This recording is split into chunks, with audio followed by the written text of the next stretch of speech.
Hello, everyone, and welcome to Midnight Whispers. I know many of you listen to these stories to relax and slowly fall asleep. Before we begin, feel free to leave a comment and tell me where you're listening from tonight. If you enjoy these stories, please like the video and subscribe to the channel. Now, get comfortable, take a slow breath, and let's begin.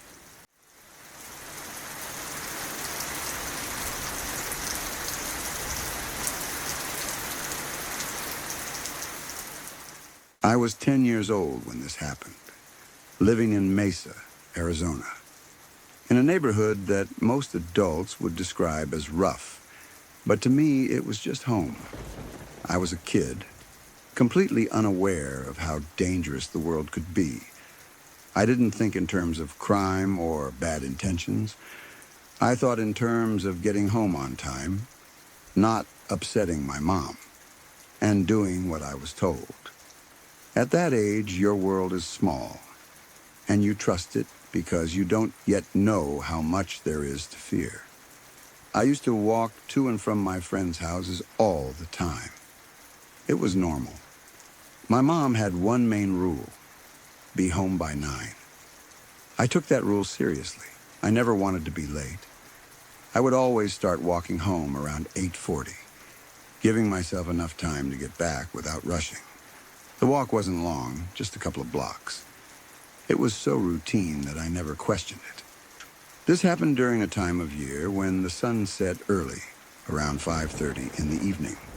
By the time it was 7, it was already completely dark. That night, when I left my friend's house, it was fully nighttime.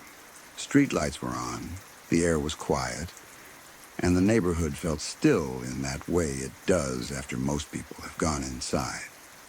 I remember walking and thinking about nothing important, probably about school or what I was going to do the next day. I wasn't scared. I wasn't alert. I was just a kid walking home, counting down the minutes in my head so I wouldn't be late. Then I heard a woman calling my name. That alone should have scared me, but it didn't. I turned around and saw that it was one of my mom's friends. At least, someone I recognized as being connected to my mom. She wasn't someone my mom was close with, but she was familiar enough that I didn't immediately feel alarmed. I didn't know her name well, but I knew I had seen her before. That was enough for my brain to file her under safe. I smiled and said hello.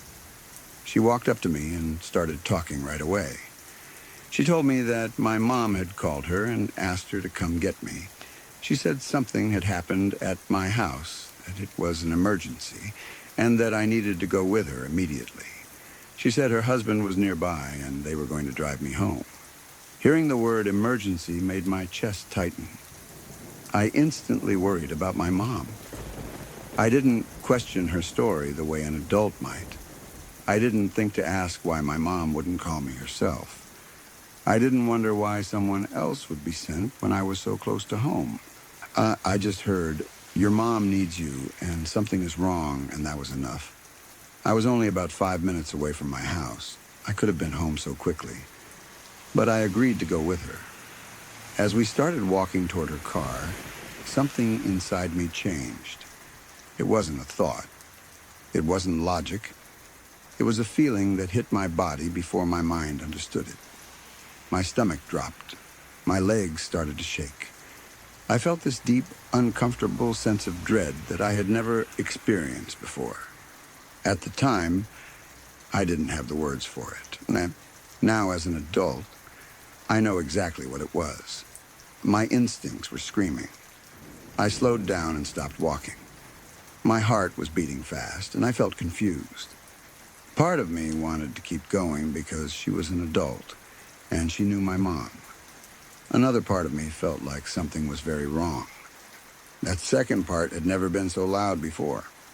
I asked her if we could call my mom. The woman didn't hesitate. She told me my mom was in the hospital. She said that was why it was an emergency. She said we needed to hurry. That answer made everything worse. I didn't know why, but it felt wrong. My legs felt weak, like they might give out. My hands felt cold. I remember standing there, frozen, my brain trying to keep up with what my body already knew. We were right next to the car now. The door was being opened, and then I heard it. My mom shouted my name. She shouted it as loud as she could with a fear and urgency I had never heard in her voice before. It cut through the night like an alarm. I turned instantly, without thinking, and walked straight toward her as fast as I could. I didn't look back. When I reached my mom, she grabbed me immediately. Her hands were shaking. She asked what was going on. The woman started talking fast, saying she was just giving me a ride home because she saw me walking. That wasn't what she told me, so I told my mom the truth. I said that the woman told me my mom had called her. I said she told me there was an emergency. I said she told me my mom was in the hospital. As I was speaking, the woman tried to interrupt me. I could tell she was about to change her story. Before she could, my mom cut her off. My mom just stared at her. The look on my mom's face is something I will never forget. It wasn't confusion. It wasn't anger yet. It was shock. Pure, cold shock. And then she said something that still sends chills through me when I think about it. She said very clearly and very quietly, you were trying to take my son." The woman froze. Her husband, who had been sitting in the car, suddenly leaned forward and started urging her to get in. He looked nervous, urgent. As I glanced toward him, my eyes caught something on the dashboard. There was a syringe. It was leaning against the windshield, and the moment he realized I had seen it, he grabbed it quickly and tried to hide it. I didn't fully understand what it meant at the time, but I knew enough to know it was bad. Very bad. My mom reached into her purse. She always carried a small pocket knife. Her entire body was tense, ready to fight if she had to. I think if that woman hadn't gotten into the car immediately, something very violent would have happened. They drove away fast. As soon as they were gone, my mom collapsed. She grabbed me and started crying uncontrollably. She kept saying, "I almost lost you. I almost lost you." Her voice was breaking. She was shaking as badly as I was. I didn't know what to say. I was in shock. I hugged her back, my face pressed into her, trying to understand what had just happened. We went home together in silence. That night, I didn't fully accept what had happened. My brain couldn't handle it. To cope, I convinced myself that maybe it wasn't as serious as it seemed. Maybe it was a misunderstanding. Maybe I wasn't really in danger. That kind of denial is powerful, especially in children. It's a way to survive something your mind isn't ready to face. But my mom knew. Later, she told me what she had felt that night. She said she suddenly had this overwhelming sense of dread, a feeling that something was very wrong. She couldn't explain it. She just knew she needed to come find me immediately. She didn't wait. She didn't question it. She listened to her instincts and ran. Her instincts saved my life. My stepdad reported the incident to the police. A tip was filed. At the time, nothing seemed to come of it, and life slowly moved forward. We cut all contact with those people completely. About 3 months later, we got the news. The husband had been arrested. The police found child sexual abuse material on his computer. They found restraints in his closet. They found containers of propofol. And they found something that made my blood run cold even years later. They found pictures of me, pictures taken from my mom's Facebook, downloaded and saved on his computer. That meant I hadn't just been a random opportunity. I had been watched, studied, chosen. They believed I had been targeted for a while. When I learned that, something inside me broke in a way I didn't fully understand until much later. The reality of how close I came to disappearing hit me all at once. If I hadn't stopped to ask to call my mom, if my mom hadn't followed her instincts, if those 20 seconds had gone differently, I don't know where I would be. I don't know if I would even be alive. That knowledge stays with you. I never talked about it. Not really. I still haven't told most of my closest friends. It's not because I'm ashamed. It's because saying it out loud makes it real all over again. Writing it now still makes my hands shake. After that night, everything changed. My mom walked me everywhere. Every time I left the house, she walked with me until I was 13 and went to live with my dad. She didn't care what anyone thought. She wasn't taking chances. Neither was I. I have never ignored my instinct since. Ever. That night taught me something that no lesson, no warning, no true crime story ever could. Your body knows before your mind does. Fear isn't always weakness. Sometimes it's information. I don't consider myself a lucky person. Most of the time it feels like the odds are against me. But that night, I was lucky in the most important way. Lucky that I listened, even for a moment. Lucky that my mom listened sooner. My life was about 20 seconds away from being completely different. That's something I carry with me every day.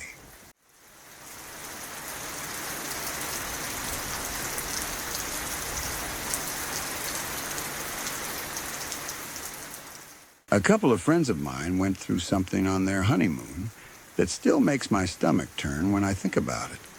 It's one of those stories that doesn't just feel scary because of what happened, but because of everything they still don't know.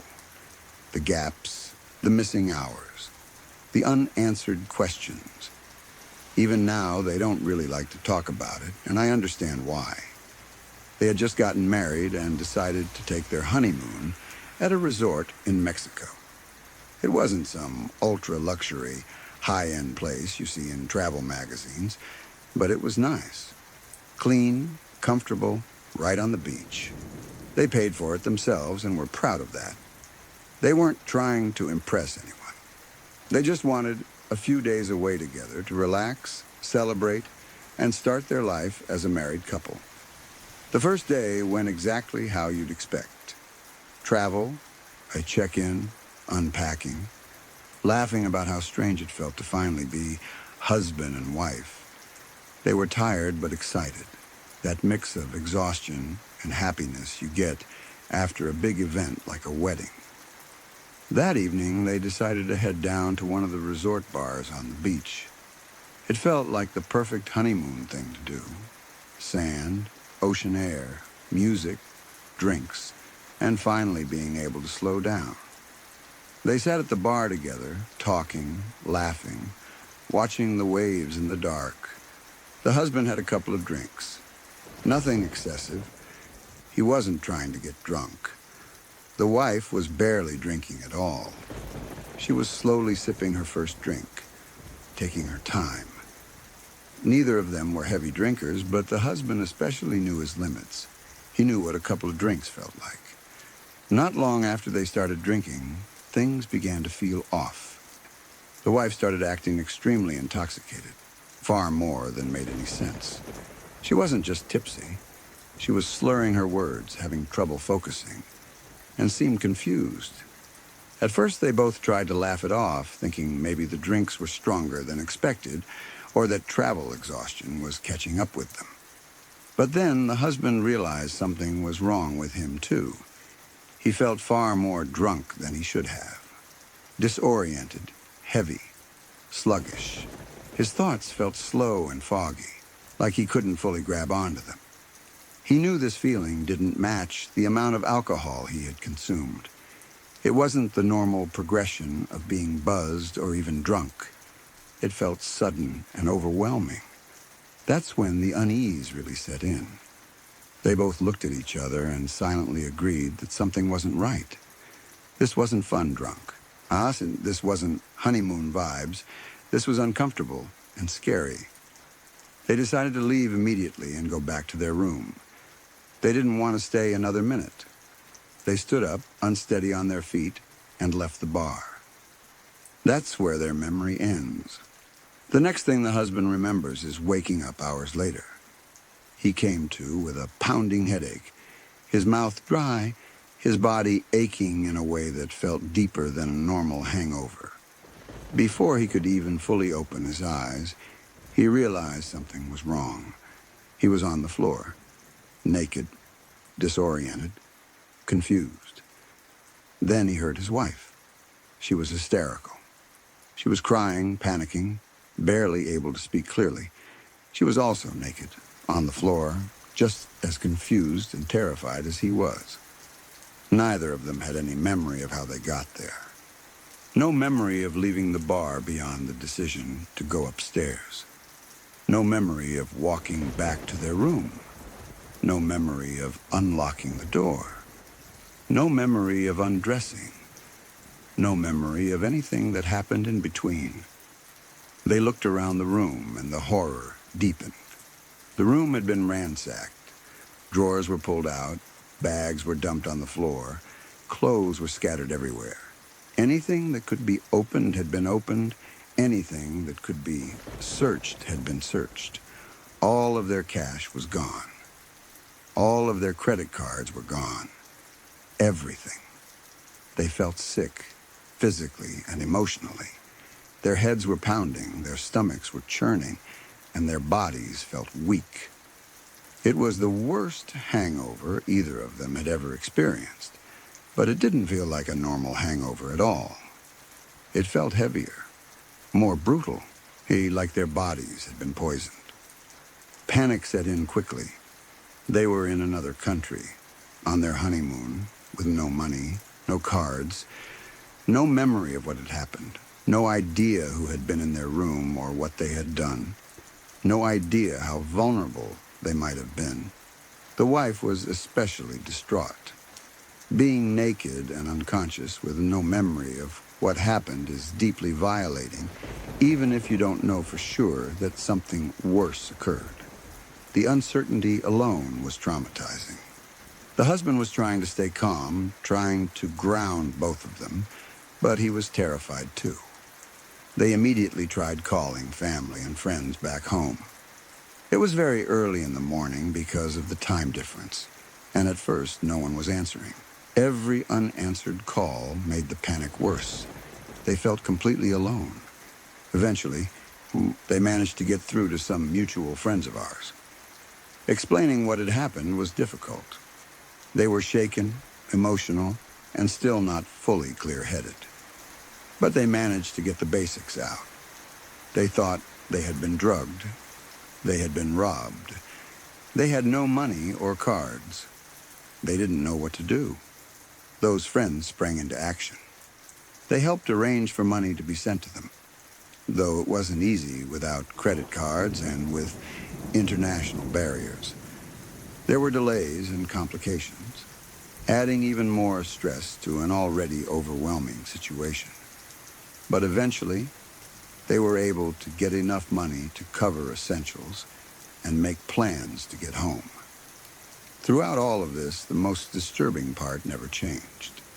Neither of them ever regained any memory of what happened after they left the bar. Not a single flash. No, not a sound, not a smell. Nothing. That empty space in their memory remains completely blank. They never found out exactly who did it. Whether it was someone working at the resort, someone watching tourists, or someone who followed them from the bar. They never found out how they were drugged, how they were brought back to their room, or how long they were unconscious. They never found out if anyone else was involved or how closely they had been watched. They made it home safely in the end, which is something they are deeply grateful for. Things could have been much worse. They know that. But survival doesn't erase trauma. Their honeymoon, which should have been one of the happiest times of their lives, became something dark and unsettling. A memory filled with fear instead of joy. A story they don't like to revisit because every time they do, it opens up that same sick feeling of vulnerability and the loss of control. They don't talk about it much. When it does come up, it's brief, vague, and quickly changed to another subject. You can tell it still affects them. It changed how they travel. It changed how they drink. It changed how much they trust unfamiliar environments, especially tourist-heavy places where people let their guard down. What makes the story so disturbing isn't just the robbery or the drugging. It's the realization of how easily it happened, how quickly a celebratory night turned into something dangerous, how little alcohol it took for their bodies to shut down completely, how expertly someone must have planned it. And it's also terrifying to think about how many people might experience something similar and never know the full truth. The lack of memory leaves you unable to process or fully heal because your mind keeps searching for answers that never come. They were lucky in the sense that they made it back alive, together. But luck is a fragile thing, and they know how close they came to something far worse. That knowledge stays with you. Even now, years later, the story still sends a chill through everyone who hears it. Not because it's sensational, but because it's quiet, ordinary, the kind of thing that could happen to anyone who just wanted to enjoy a drink on the beach with the person they loved. And that's what makes it so haunting.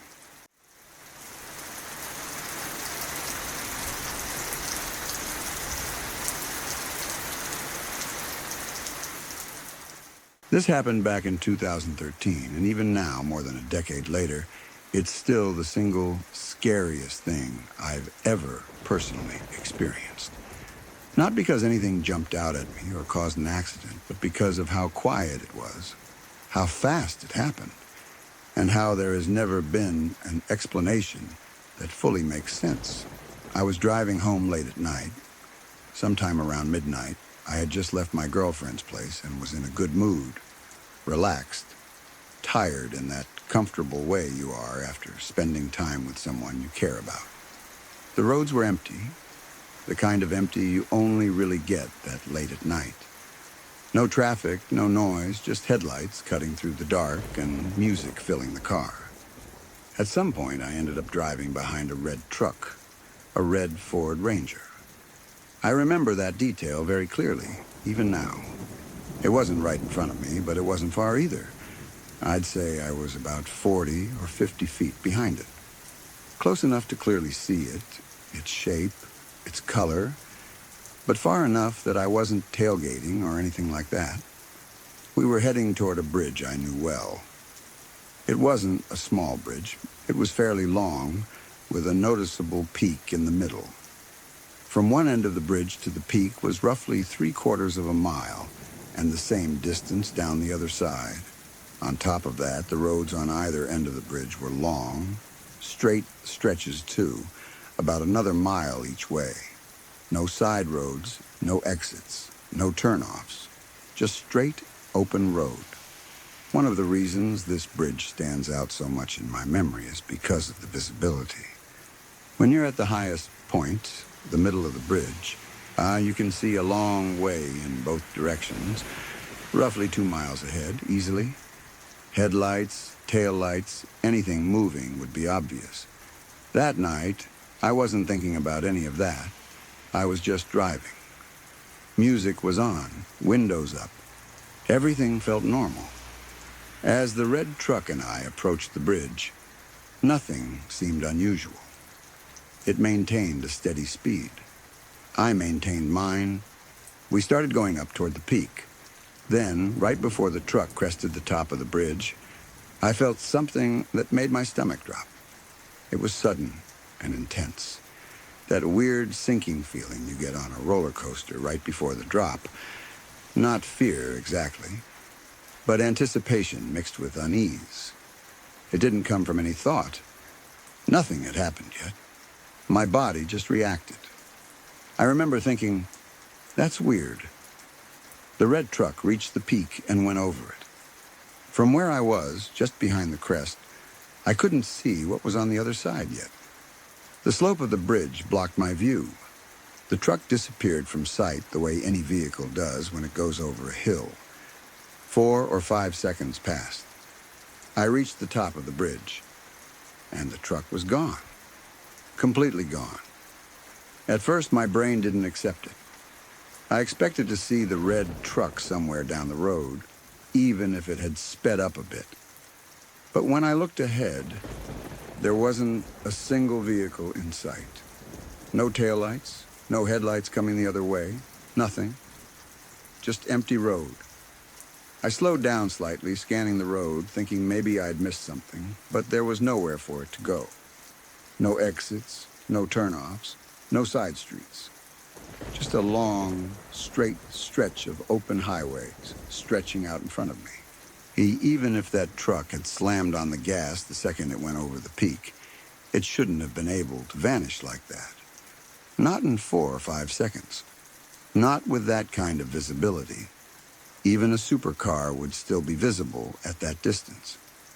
And this was a Ford Ranger, not exactly known for insane acceleration.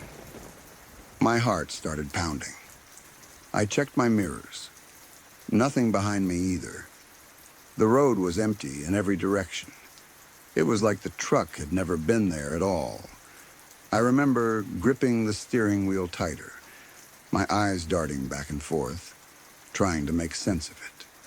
I kept telling myself there had to be a logical explanation. Maybe it turned off somehow and I didn't see it. Maybe it stopped suddenly and dipped out of sight. Maybe I misjudged the distance. But none of those explanations held up. There was no place for it to turn. No shoulder wide enough to pull off without being visible. No sound, no brake lights, no sign of anything unusual on the road ahead or behind. Just absence. That sinking feeling in my gut came back, stronger this time. The road felt different now. The music suddenly felt too loud, so I turned it down. I drove the rest of the bridge slowly, scanning the sides, the railings, the dark below, half expecting to see wreckage or lights or something that would explain where that truck went. There was nothing. When I reached the end of the bridge, I pulled over for a moment. I don't even remember consciously deciding to do it. I just needed to stop. I sat there in my car, engine idling, trying to calm myself down. I kept replaying the moment in my head. The truck ahead of me, the peak of the bridge, that feeling in my stomach, the empty road. Eventually, I convinced myself that I was just tired, that my eyes must have played tricks on me, that maybe the truck was farther ahead than I thought, and I just couldn't see it anymore. But deep down, that explanation never felt right. Over the years, I've tried to look it up. I searched online to see if there had ever been reports of a red truck driving off that bridge.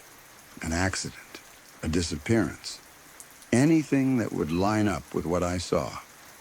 I never found anything. No news articles, no reports, no mention of a Ford Ranger going over the side. That lack of confirmation somehow made it worse. If I had found a report, even one that didn't perfectly match the timeline, I think my brain would have latched onto it. I could have said, that's it, that's what happened. But there was nothing. Just my memory. And my memory is very clear. I know what I saw. I know how far behind that truck I was. I know how fast we were going. I know the layout of that bridge. And I know that vehicles don't just disappear like that. To this day, I still can picture that red Ford Ranger perfectly. The way it looked under my headlights, the way it crested the bridge, the exact moment it vanished. I don't tell this story often because I know how it sounds. People want explanations. They want logic, and I want that too. I don't jump straight to anything supernatural. I don't claim to know what happened. All I know is that something about that moment felt wrong before anything even happened. That feeling in my gut came first. And then reality did something I still can't explain. I've driven that bridge many times since, in daylight, at night, in traffic, alone. Every time I reach the peak, I think about that night. I look ahead a little longer than I need to. I always feel a slight tension in my chest until I'm fully past it. Nothing like that has ever happened again. But that night changed how I think about certainty, about how much we actually understand what we see, about how sometimes there are moments that don't fit neatly into reason, no matter how hard you try. I don't know if the truck went off the bridge. I don't know if I witnessed something tragic without realizing it. I don't know if my brain failed me for a few seconds in a way I've never experienced before or since. What I do know is that for a brief moment, something I knew to be real simply wasn't there anymore. And that feeling, that sudden realization that the world doesn't always behave the way you expect it to, is still the scariest thing I've ever felt.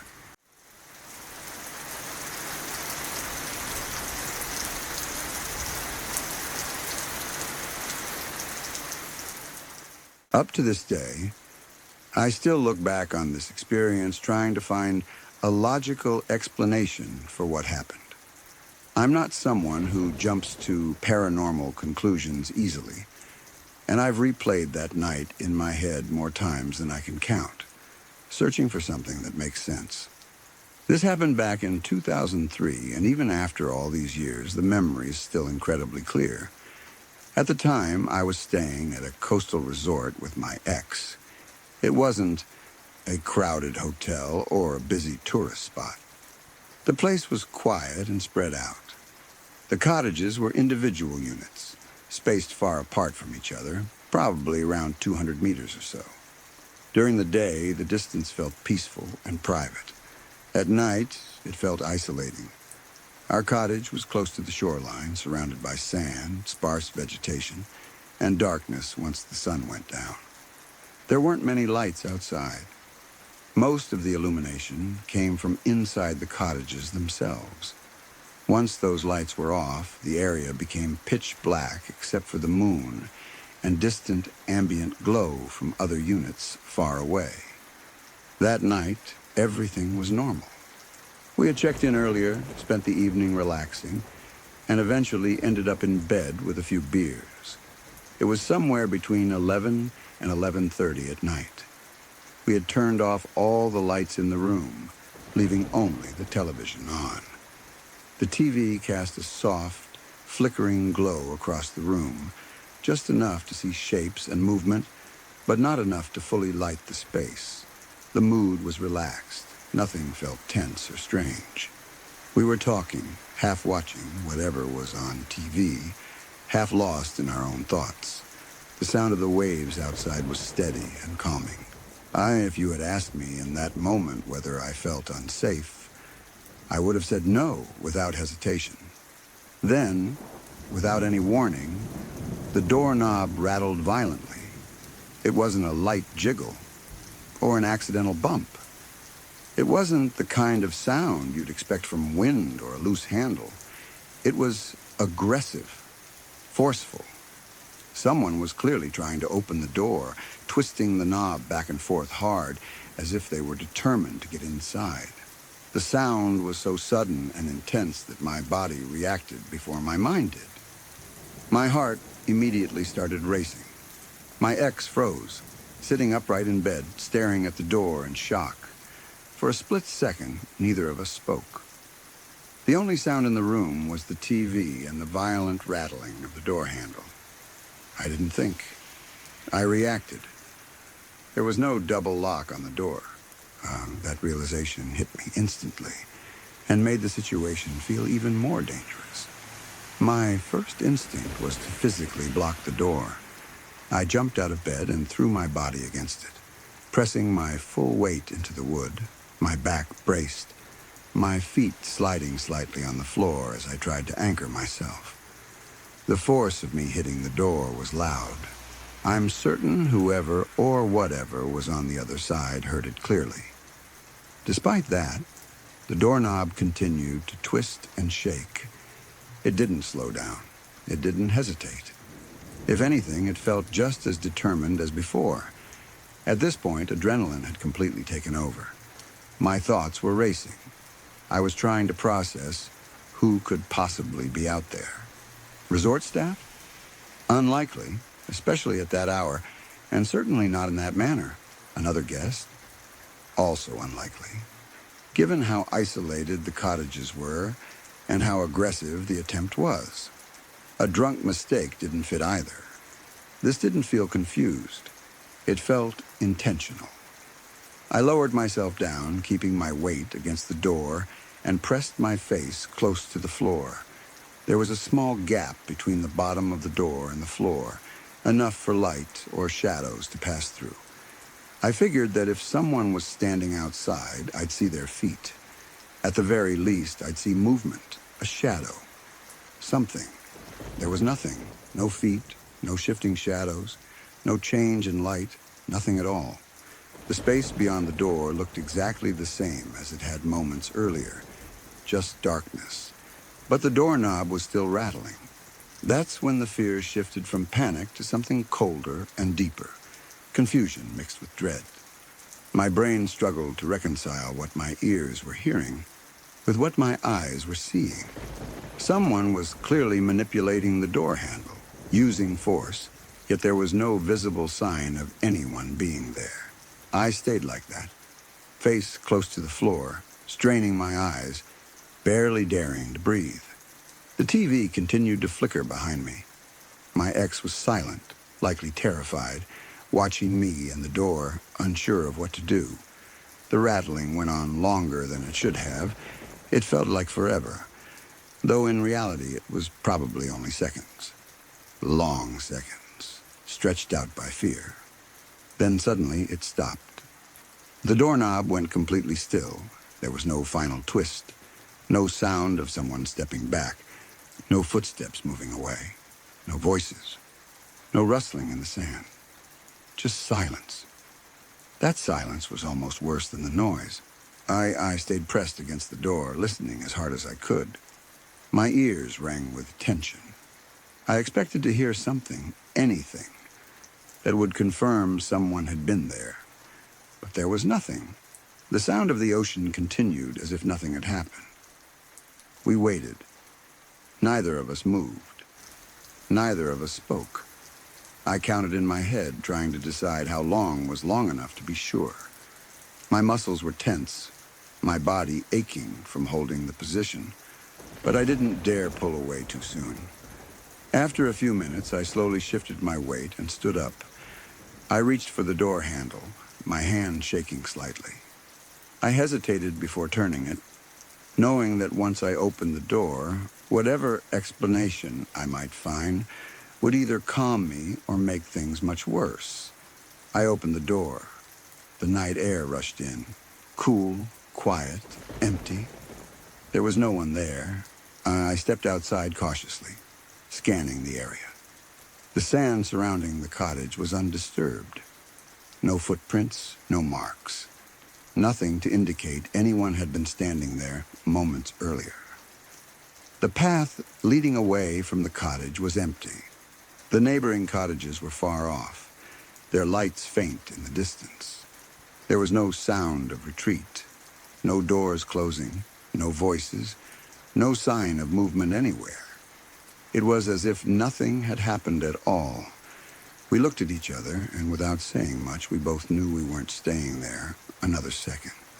There was no discussion, no debate. The decision was instant and mutual. We grabbed our things as fast as we could, barely caring if we forgot something. We didn't finish our beers. We didn't turn the lights back on. We just wanted to leave. The entire cottage felt wrong now, like it had been violated in a way we couldn't explain. We left immediately. That night has stuck with me not because of what I saw, but because of what I didn't see.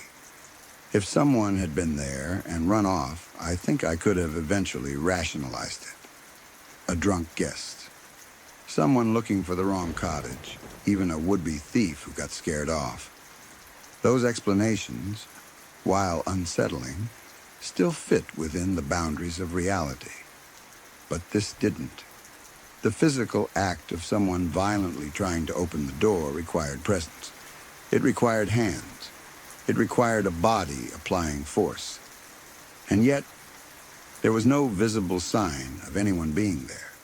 No footsteps in the sand. No shadow under the door. No sound of retreat. I've thought about wind, but wind doesn't twist doorknobs back and forth aggressively. I've thought about faulty hardware, but the movement was too deliberate, too forceful.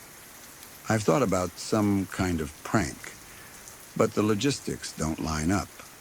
There was nowhere to hide, nowhere to disappear to that quickly, without leaving a trace. I've even questioned my own memory. Maybe fear exaggerated the intensity. Maybe exhaustion played tricks on my perception. But the fact that both of us experienced it, heard it, reacted to it, and remember it the same way makes it hard to dismiss as imagination. What unsettles me most is how vulnerable we were. Lights off, isolated, no secondary lock, far from other people. Whoever or whatever was on the other side of that door knew we were inside. The TV glow would have made that obvious. And whatever it was, it tried to get in. Even now, I sometimes think about how long it had been there before it touched the door. Whether it was watching, whether it was waiting. That thought alone makes my skin crawl. I don't tell this story often because there's no satisfying conclusion. No explanation that ties everything together neatly. It's just a moment in time that doesn't make sense. And maybe never will. All I know is that in that moment, standing between the door and the darkness outside, listening to that knob rattle with no visible source, I felt a level of fear that was primal and absolute. And whatever that was, it was enough to make us leave without ever looking back. Sorry to interrupt for just a moment. If you're new here, consider subscribing to Midnight Whispers for daily true horror stories that stay with you long after they're told, quietly unsettling and meant for the late hours. You can also turn on notifications so you're always here when a new story arrives and the night begins to stir again. Now, let's continue. My father was a Vietnam veteran, but growing up, the war was something that lived in silence in our house. He never really talked about it, not in detail, not in stories, not in the way you see in movies or books. You could tell it was there, though. It showed up in his moods, in the way certain noises made him flinch, in the way he sometimes stared off into nothing like he was somewhere else entirely. Even as a kid, I could feel that Vietnam wasn't just a chapter in his life. It was something that followed him home and never really left. As children, we learned not to ask. Not because he told us not to, but because it felt wrong somehow. Pain has a way of making itself known without words. You could see it in his eyes when something reminded him of the war. He wasn't cold or distant, but there was a heaviness in him, like he carried something too large to put down. We knew he had seen things no one should have to see, and we respected that silence because it felt like the only thing we could do. As he got older, his health started to decline. Slowly at first, then all at once. He was in and out of hospitals, getting weaker, losing pieces of the man he used to be. Eventually, the doctors at the VA told us that what was happening to him was tied to his exposure to Agent Orange during his time in Vietnam. Chemicals sprayed decades earlier were still destroying his body. It felt cruel in a way that's hard to explain. He survived the war, came home, built a life, raised a family, only for it to catch up with him many years later. He passed away almost 8 years ago at the age of 68. That number still feels too small, too young, especially for someone who had already paid so much. Before he died, he was receiving full disability compensation from the VA. Part of that process required him to see a psychiatrist regularly. He didn't love those appointments, but he went because he needed to. One day, I took him to one of those appointments. He asked me to go in with him, not because he needed help speaking, but because he wanted support. That alone told me a lot. My father wasn't a man who asked for emotional support easily. We sat in a quiet office, Plain walls, neutral lighting, the kind of space designed to feel safe, but often feels clinical instead. The psychiatrist was calm and respectful, clearly experienced with veterans. After some general questions, he gently asked my father if he could talk about his time in Vietnam. Not everything, just something that stayed with him. At first, my father hesitated. You could see the internal struggle playing out on his face. He took a deep breath, looked down at his hands, and then began to speak. What he told that day is something I will never forget. He talked about a friend of his. Not just someone he knew, but someone he slept near, worked with, relied on. In war, friendships form fast and deep, because survival depends on the people around you. That bond is different from anything in normal life. He explained that at certain times, soldiers were warned that bombing runs were about to happen. Sirens would go off as a warning. They were told that if they were asleep and heard those sirens, they needed to cover themselves with whatever they had nearby. Anything that might provide even a small amount of protection.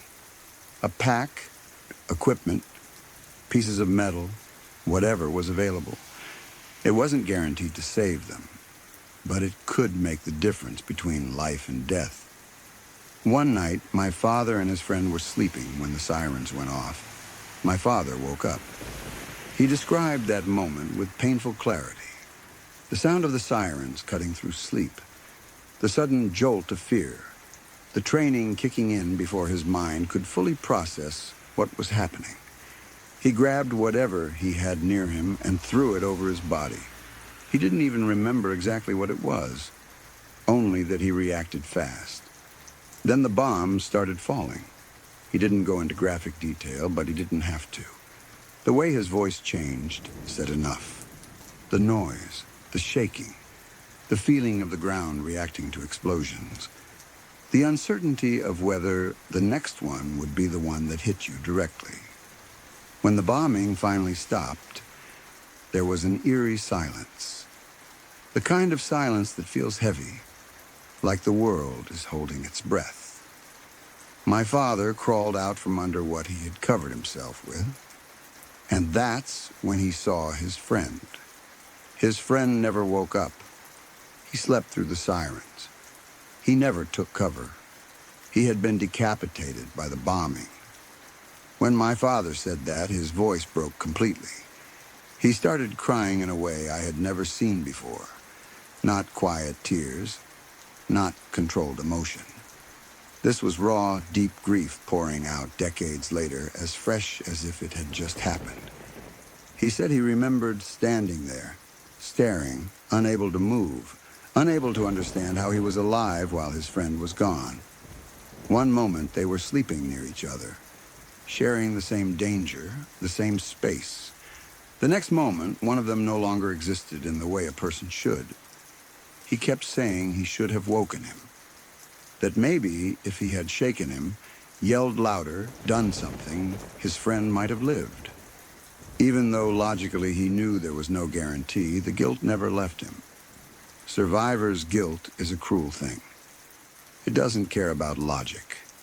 It doesn't fade with time. Sitting there listening to him, I realized that this was just one story, one moment, and he had carried it with him for his entire adult life. If one memory could still break him down like that, how many others were locked away inside him, never spoken, never released? The psychiatrist listened quietly, letting my father speak, letting him cry. There was no rushing him, no interruption. I had just space for something that had been buried for decades to finally come out. I sat there feeling helpless. I didn't know what to do except be there. To let him know he wasn't alone in that room, even if he had been alone with that memory for most of his life. After the appointment, we didn't talk much about it. He didn't suddenly open up about the war after that. If anything, it felt like that story had taken a lot out of him. But I was grateful he shared it, even though it hurt to hear. It helped me understand him in a way I never had before. That story changed how I see war forever. Not the political side of it, not the history or the headlines, but the human cost, the way a single moment can split lives into before and after. The way someone can survive physically, but carry the dead with them for the rest of their life. How my father lived with that memory for decades. It followed him through marriage, parenthood, work, illness. It was there in ways we couldn't always see. And when he finally shared it, near the end of his life, it felt like he was handing me something fragile and heavy, trusting me to carry it with respect. Even now, years after his death, that story stays with me. I think about his friend sometimes, someone I never knew, whose life ended in an instant. I think about my father, who lived, but paid for that survival in ways that aren't visible on the outside. I also think about how many veterans carry stories like this, locked away because there's no good place to put them. How many families live alongside that silence without fully understanding it. My father didn't talk much about Vietnam, but that one story told me everything I needed to know. It told me why the war never really ended for him, why certain things haunted him, why the pain stayed. And it's why I will never forget what he shared that day.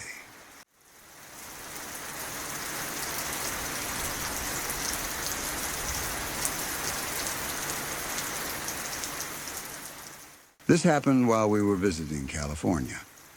And even now it feels unreal when I think back on it. Like something my brain still hasn't fully accepted as a real memory.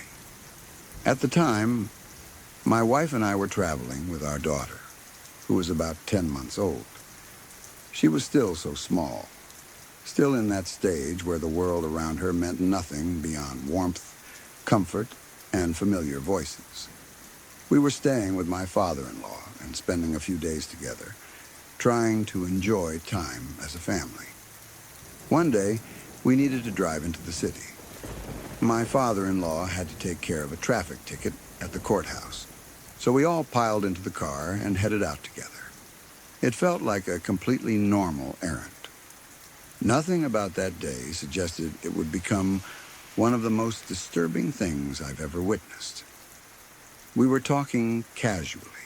They focused on directions and parking, thinking about what we might do afterward. As we approached the courthouse, we turned into a large parking lot.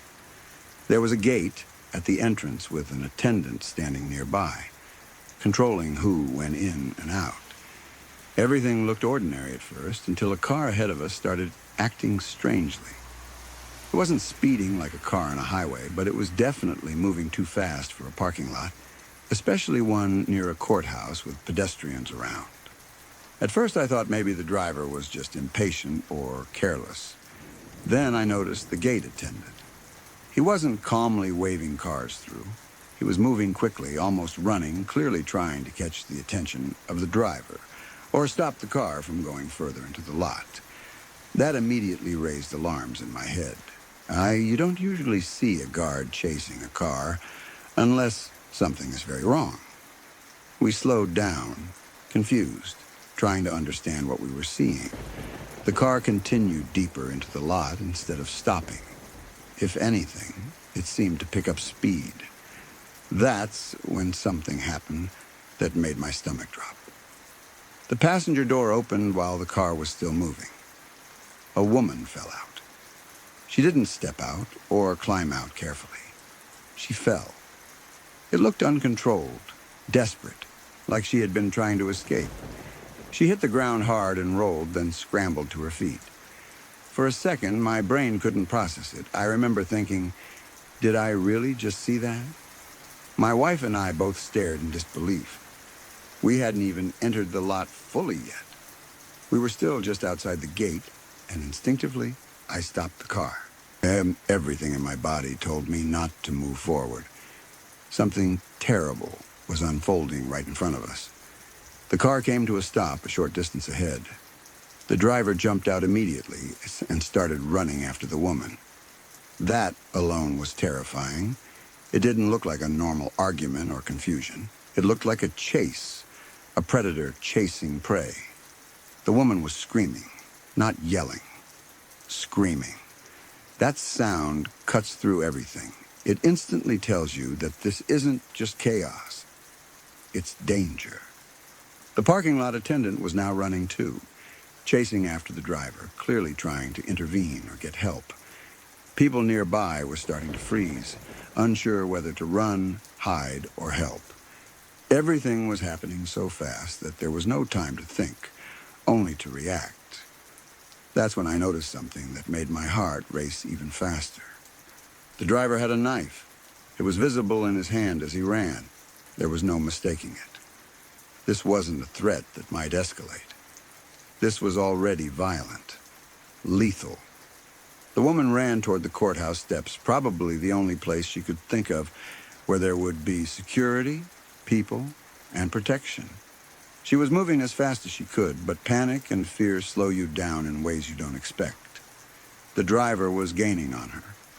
At that point, my entire focus was split in two. Part of me was watching this horrifying scene unfold. The other part of me was painfully aware that my wife and infant daughter were sitting in the car with me. My daughter was strapped into her rear-facing car seat, completely unaware of what was happening just yards away. She was safe, at least for the moment. But the realization that we were so close to such extreme violence made my chest tighten. Everything escalated in seconds. Courthouse police officers came running out, 3 of them moving with urgency and purpose. Their guns were drawn. They were shouting commands, yelling for the man to stop. Their voices were loud, authoritative, cutting through the screaming and chaos. The woman reached the steps, but the man caught her. He tackled her to the ground. That moment felt like time slowed down. My brain screamed that this was it, that something irreversible was about to happen. He still had the knife. She was on the ground beneath him. The police were closing in, but they were still seconds away. Then the gunshots rang out. 4 or 5 shots, loud, sharp, real. For a split second, I was sure I had just watched 2 people die. My mind couldn't separate what I was seeing from what I feared had happened. The sound echoed in the open space, and everything felt surreal, like I had stepped into a nightmare without warning. And then something unexpected happened. The woman got up. She moved quickly, almost stumbling as she stood, but she was alive. One of the officers grabbed her and rushed her into the courthouse immediately, shielding her, getting her out of harm's way. That image is burned into my mind. The contrast between what I thought had just happened and what was actually happening left me stunned. The other 2 officers approached the man cautiously, guns still aimed at him. He was on the ground, moving, writhing slightly. For a brief moment, it looked like he might still be alive. Then his movements slowed. Then they stopped. The parking lot fell into a strange kind of silence. Not true silence, but that stunned quiet that follows something violent and final. People were frozen. No one seemed to know what to say or do. My wife turned to me, shaken, asking if those were real gunshots. She thought maybe they were beanbags or something less lethal. I didn't answer right away because I already knew the truth. There was no mistaking that sound. Those were real bullets. I looked back at my daughter in the rearview mirror. She was still calm, still oblivious, looking around or maybe dozing. The fact that she had no idea what had just happened felt like both a relief and a heartbreak. I was grateful she didn't understand. But it also hit me how close we were to something that could have affected her forever. I made a decision immediately. We weren't staying. I turned the car around and left the area. I didn't wait to be told to move. I didn't want to be there anymore. I wanted distance between my family and what had just happened. My hands were shaking as I drove, adrenaline still pumping through my body. Later, we saw the news reports. They explained what we had witnessed. The woman had been in an abusive relationship. The man had been physically abusing her. Somehow she convinced him to take her to the courthouse, possibly under the excuse of dealing with the traffic ticket. That was her chance. She knew there would be police there. She knew it might be her only opportunity to escape. She took it. She jumped out of the car and ran. He chased her with a knife, and the courthouse police shot and killed him to stop the attack. Knowing that context didn't make the memory easier, but it did give it shape. It wasn't random violence. It was desperation. It was survival. It was a woman risking everything for a chance to live. What still amazes me, even now, is the precision of the police response. They fired into a situation where two people were tangled together, one attacking the other, and somehow they stopped the threat without injuring her. That level of control, under that amount of pressure, is hard to comprehend unless you see it with your own eyes. At the same time, watching someone be killed, even someone doing something terrible, changes you. It doesn't matter that it was justified. It doesn't matter that it saved a life. Your brain still has to process the reality that you saw another human being die violently in front of you. For a long time afterward, it didn't feel real. It felt like something I had watched on a screen, not something that happened in front of my own eyes, but certain details kept bringing it back. The sound of the shots, the scream, the moment the woman got up, the way the man stopped moving. I thought a lot about how close we were, about how easily we could have been a few seconds earlier or later, about how different the day could have been if that woman hadn't found the courage to act when she did, about how violence hides in plain sight, even in places that are supposed to represent order and justice. Mostly I thought about my daughter. She was 10 months old, too young to understand anything. But one day, she'll be grown. She'll move through the world on her own. She'll trust people. She'll make choices. And the idea that danger can appear so suddenly, so violently, is something that never really leaves you once you've witnessed it firsthand. That day didn't just scare me. It changed the way I see things. It made me more aware of how fragile normal life really is. One minute, you're driving to a courthouse to deal with a ticket. The next, you're watching a life or death struggle play out in front of you. I'm grateful my family walked away from it unharmed. I'm grateful my daughter was shielded from the trauma of it. I'm grateful that woman survived. But I don't think I'll ever fully shake the feeling of disbelief that comes with knowing I watched cops shoot and kill a man just feet away from my car. Even now, years later, it still feels like something that shouldn't have happened, even though I know it did. And that's what makes it so unsettling. Not just the violence, but the realization that moments like that exist quietly alongside everyday life, waiting for the wrong place and the wrong time to collide. It's something I'll carry with me forever.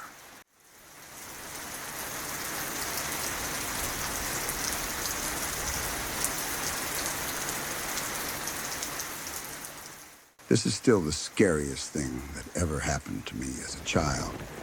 Not because anything actually happened, but because of how close it felt to something going very wrong and how powerless we were in that moment. It was also the first time I became aware of fear in a very adult way, the kind of fear that doesn't scream or panic, but goes completely silent and cold. We were camping with my family and a family we were close friends with. It was one of those group camping trips that felt exciting as a kid, full of freedom and novelty. There were campers set up in a loose cluster, adults chatting, kids running around, fires going, food cooking. Everything felt safe and familiar because it was surrounded by people we trusted. As the night went on, the adults drank more than usual. Not in a violent or angry way, just the kind of loud, a sloppy, happy drinking that ends with people laughing too hard and eventually passing out wherever they sit. By the time it got late, the fires had burned down to embers and most of the parents had retreated into their campers, exhausted and very drunk. Because of that, my friend, her cousin, and I were allowed to sleep in a tent together instead of a camper. At the time, that felt like the coolest thing in the world. We were old enough to feel grown, but still young enough to think danger only existed in obvious forms. The tent was set up a short distance away from the campers, close enough that we knew people were nearby, but far enough that it felt private and special. Inside the tent, we were buzzing with that late-night energy kids get when they know they're supposed to be sleeping but aren't. We whispered, giggled quietly. I talked about random things that felt incredibly important in the moment. Eventually, though, the excitement started to fade. Our voices got softer. The pauses between sentences got longer. We were settling into that in-between space right before sleep. It was probably around midnight. The campground had gone quiet in a way that felt different from earlier in the night. No more laughter, no more music, just the occasional crackle from dying embers and the ambient nighttime sounds you barely notice until everything else stops. Crickets, distant rustling, the kind of quiet that makes you suddenly aware of how dark it really is. That's when we heard it. The sound of shoes crunching on gravel. It wasn't loud, but it was clear, deliberate, close. The kind of sound you immediately recognize as footsteps, not an animal, not the wind. Human footsteps. And then, almost at the same time, we heard the jingle of a dog collar on a leash. All three of us froze. We weren't panicking yet. It was more like our bodies locked up before our brains could catch up. We stopped whispering mid-thought. No one moved. We just listened. Footsteps slowed, then stopped. A shadow appeared on the side of the tent that faced the gravel road. It wasn't sharp or detailed, just a soft outline, but it was unmistakably the shape of a tall man. You could tell by the height, the shoulders, the way he stood. The shadow lingered there, close enough that it felt invasive, like he was right on top of us, even though there was still fabric between us. I remember the silence inside the tent being absolute. Not a breath, not a shift of fabric. It felt like even blinking would be too loud. I could see the whites of my friend's eyes in the dim light, wide and locked on each other, silently asking the same question. What do we do? Then the man spoke. His voice was soft, not aggressive, not loud, almost casual. That somehow made it worse. Hey there, girlies. Every muscle in my body went tight. That word alone made my stomach drop. Girlies. It felt wrong in a way I didn't yet have the language to explain. It wasn't friendly. It wasn't normal. It felt like something he had no right to say to us. None of us answered. The silence stretched on, heavy and suffocating. I remember being aware of my own heartbeat, how loud it sounded in my ears, and wondering if he could hear it too. I was terrified that he would hear us breathing or sense us inside the tent, even though that was ridiculous. Fear isn't rational. What are you girls up to so late? He asked. Still, we said nothing. We were children, but something instinctual took over. We knew that responding would acknowledge him, that it would turn us from unseen into engaged. Even though we didn't consciously plan it, all three of us understood that silence felt safer than anything we could say. I remember thinking about the campers. They were close enough that we could see them earlier. But in that moment, they felt 1,000,000 miles away. Inside those campers were our younger siblings, asleep and helpless, and our parents, passed out and drunk, completely unaware of what was happening. Even if we screamed, would they wake up in time? Would they understand what was happening? Or would it just cause chaos and confusion? We were very suddenly aware that we were on our own. The man didn't speak again right away.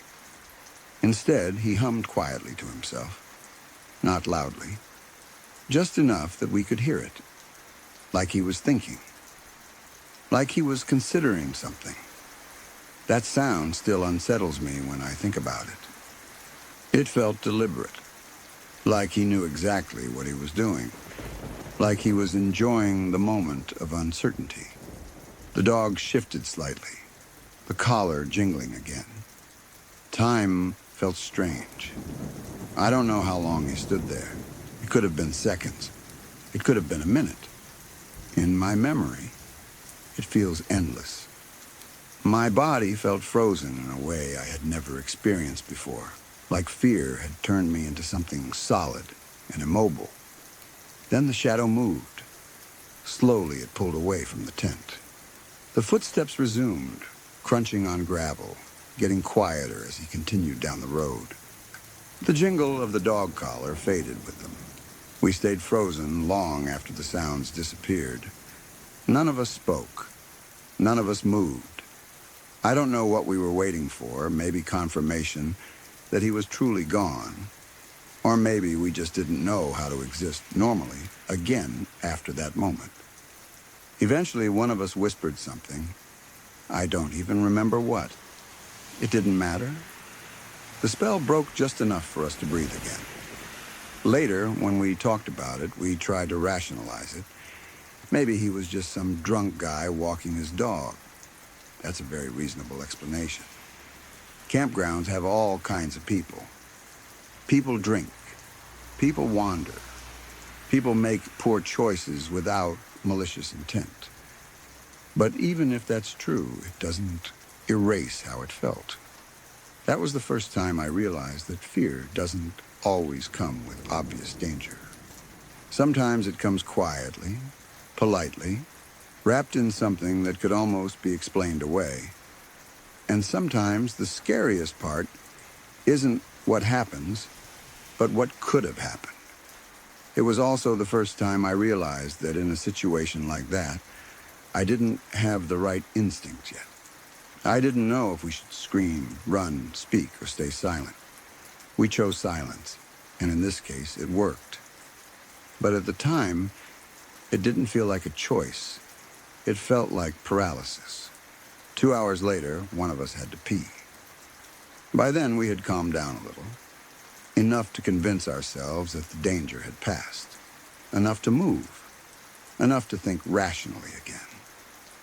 But that walk to the outhouses was the most paranoid journey of my childhood. Every shadow looked like a person. Every sound felt amplified.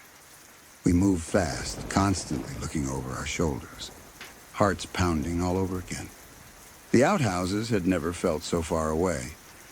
When we finally made it back to the tent and zipped it closed behind us, the relief was overwhelming. Nothing else happened that night. But something had changed. That experience stuck with me, not as a dramatic story with a clear villain, but as a quiet lesson. A moment where I realized that safety is fragile, and that being young and protected is something you don't even notice until it cracks. To this day, I don't know exactly who that man was or what he intended. Maybe it really was nothing. Maybe he didn't mean harm. But fear doesn't require certainty. It only requires enough unknowns to make your body react before your mind can catch up. That night was the first time I understood that sometimes the scariest moments don't come with answers, and they don't end with resolution. They just leave you older in a way you didn't ask for. And that's why it still stands out as the scariest thing that ever happened to me as a child.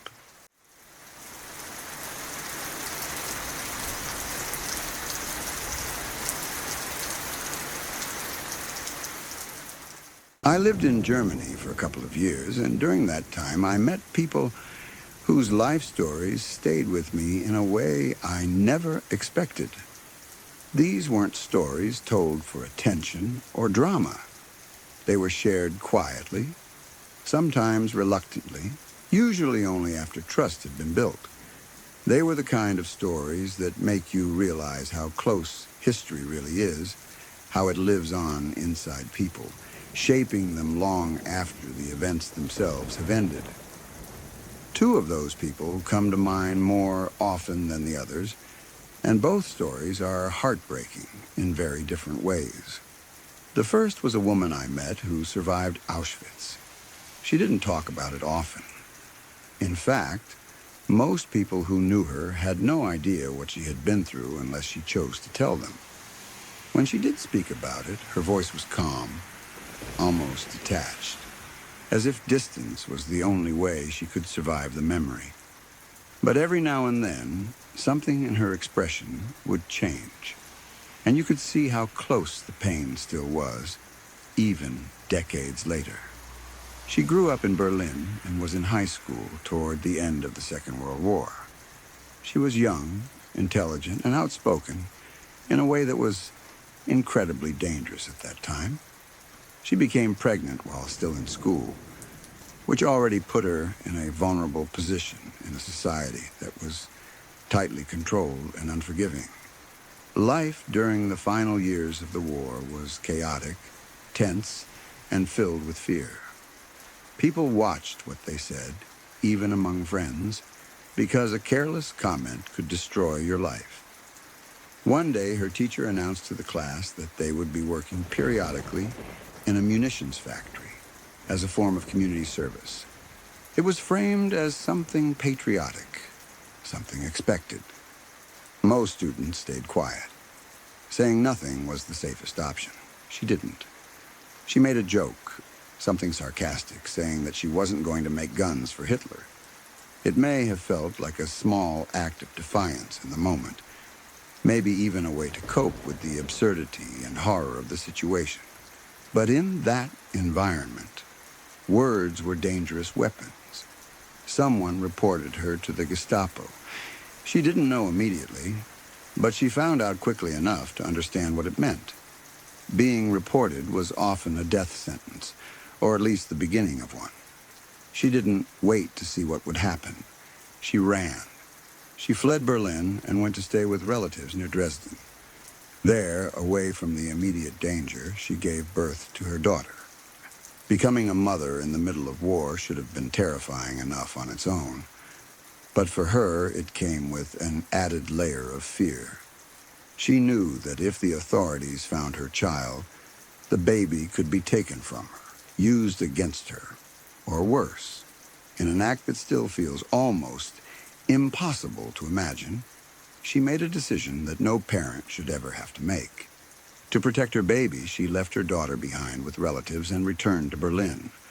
She believed that by removing herself from her child's life, she might keep the Gestapo from ever finding the baby. It worked, but at a terrible cost.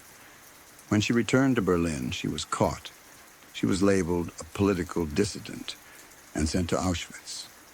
Nothing can truly prepare someone for what Auschwitz was. It was not just a prison or a labor camp. It was a system designed to strip people of their humanity piece by piece. She arrived there already traumatized, already separated from her child, already aware that she might never see her again. While imprisoned there, she was subjected to constant abuse. She spoke about it without going into graphic detail, but the meaning was clear. The guards raped her almost daily. There was no escape, no protection, no justice. Her body was treated as something disposable, something to be used and discarded. She became pregnant multiple times and suffered several miscarriages under conditions that were unimaginably cruel. At some point, she was selected by Dr. Joseph Mengele. She described what happened in plain, blunt terms. He performed a hysterectomy on her, not as a medical necessity, not with care, but as an act of control and experimentation. She described it as him ripping out her uterus, The goal was to prevent her from ever becoming pregnant again. But even that was not the end of her suffering. After the procedure, she was not spared further abuse.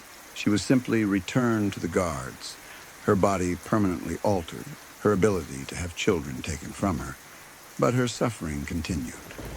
The cruelty was systematic, layered, relentless. She survived in Auschwitz until its liberation in January 1945.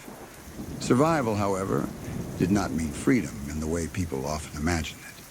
When the camp was liberated, she was still weak, traumatized, and alone. She was handed off between different Allied armed forces, each unsure what to do with her. She wasn't a soldier. She wasn't a citizen with clear paperwork. She was a survivor of something most people didn't yet fully understand. Eventually, she made her way back to Berlin. But even then, her nightmare wasn't over. Europe was in ruins. Records were destroyed. Families were scattered across countries, camps, and graves. Finding loved ones became its own kind of trauma. She had left her daughter behind to save her life, but now she had no idea where her child was or even if she was still alive. It took years of searching, asking, waiting, hoping, and fearing the worst. She wasn't reunited with her daughter until the early 1950s. By then, her child had grown up without her, shaped by years of separation and uncertainty. Their reunion was joyful, but it was also complicated. Time and trauma had changed them both. You don't simply step back into the life you left behind. You build something new from what remains. The woman survived Auschwitz. He survived unimaginable violence, survived loss, and somehow built a life afterward. But survival didn't mean she was untouched.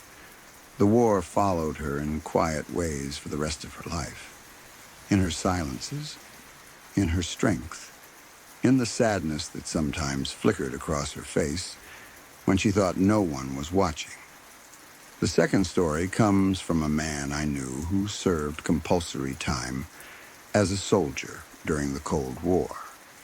He was small in stature, only about 5'2", but there was a quiet firmness about him. He wasn't loud or aggressive. He wasn't someone who talked about politics much. But when he did talk about his time in the military, you could tell it had shaped him deeply. He was stationed on the Berlin Wall. For those who didn't live through it, the Berlin Wall is often remembered as a symbol, a line on a map, a concrete barrier. But for the people who stood guard there, it was a place where life and death decisions could happen in seconds. It wasn't just a wall. It was a boundary enforced by violence. One night, while on duty, he witnessed a man sprinting across no man's land. The man was trying to escape from East Berlin to West Berlin, running for his life, fully aware that being seen could mean being shot. My friend saw him and immediately understood what was happening. He had no love for the communist regime. He didn't believe in the system he was serving. In that moment, his instinct was to let the man go, to look the other way, to give him a chance at freedom. For a brief moment, it seemed possible. Then his commanding officer saw the fleeing man too. The officer ran up to my friend, furious, panicked, and full of authority. He screamed in my friend's face, now ordering him to raise his rifle and shoot the man. There was no hesitation in the command, no moral consideration, just obedience. My friend froze. He didn't move. He didn't raise his rifle. That hesitation was enough to put his own life in danger. The commanding officer pulled out his pistol, pointed it directly at my friend's head, and screamed at him again. He told him, very clearly, that if he didn't shoot the man trying to escape, the officer would kill him instead. In that moment, my friend was trapped between two impossible choices: kill an innocent man trying to escape, or be killed himself for refusing. Something inside him snapped, not in fear, but in defiance. He turned to his commanding officer, threw his rifle into the officer's face, and yelled that if the officer wanted the man dead, he should shoot him himself. It was an act of pure courage and pure desperation. For a few seconds, everything hung in the balance. The fleeing man continued running. The officer stood there, shocked, humiliated, angry. The pistol was still raised, but the officer didn't pull the trigger.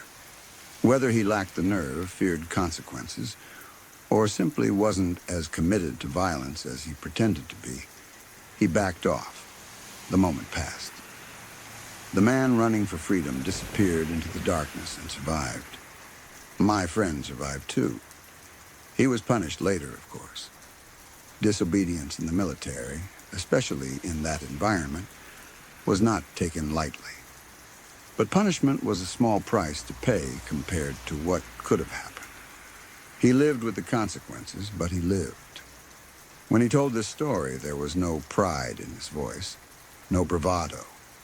Just a quiet certainty that he had done the only thing he could live with. He knew how close he had come to dying. He knew how close he had come to killing someone. That knowledge stays with you. Both of these people lived through moments where the world demanded something terrible of them. One was crushed by a system designed to destroy. The other was ordered to become an executioner. Both resisted in their own ways. Both survived. And both carried the weight of those moments for the rest of their lives. Meeting people like that changes how you see history. It stops being something abstract or distant. It becomes personal. It becomes human. You realize that behind every statistic, every headline, every date in a textbook, there are real people who made impossible choices and lived with the consequences. Those stories still come back to me, often unexpectedly. They remind me how fragile ordinary life is, and how much courage it can take simply to remain human when the world is trying to take that away from you. If you're still here, then these stories didn't simply fade away. They settled in. Every story you heard tonight came from real moments, real people, and real situations where something felt off or nearly went wrong. If you want to keep exploring stories that linger in your thoughts long after the night grows quiet, consider subscribing to Midnight Whispers. There are more stories waiting in the dark, and not all of them let you leave in time.